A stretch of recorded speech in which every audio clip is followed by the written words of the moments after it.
So when should you lock in your mortgage rate in 2023? Let's talk about this. You see, interest rates can change daily. Rates can actually change during the course of a business day. Believe it or not, it happens all the time. That means a rate you were quoted this morning may not still be there for the taking in the afternoon.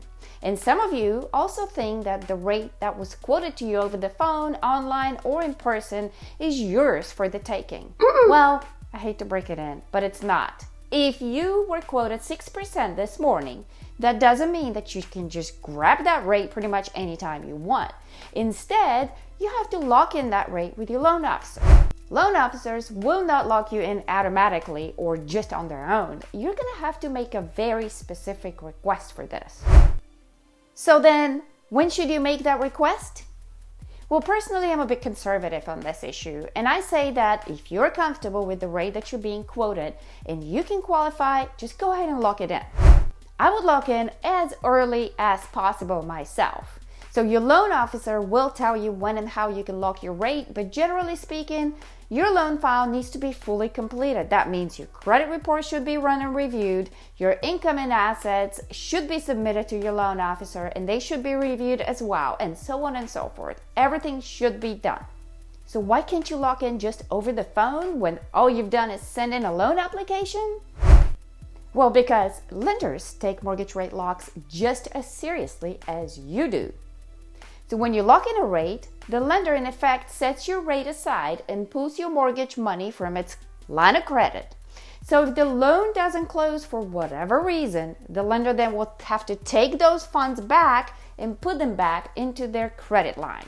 And so when lenders do this too many times, their investors will begin to charge them more money for their credit line withdrawals because they're going to be getting a little upset about it.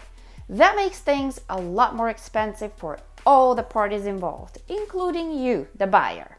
One thing about locks, the longer the lock period, the more expensive it's going to be for you.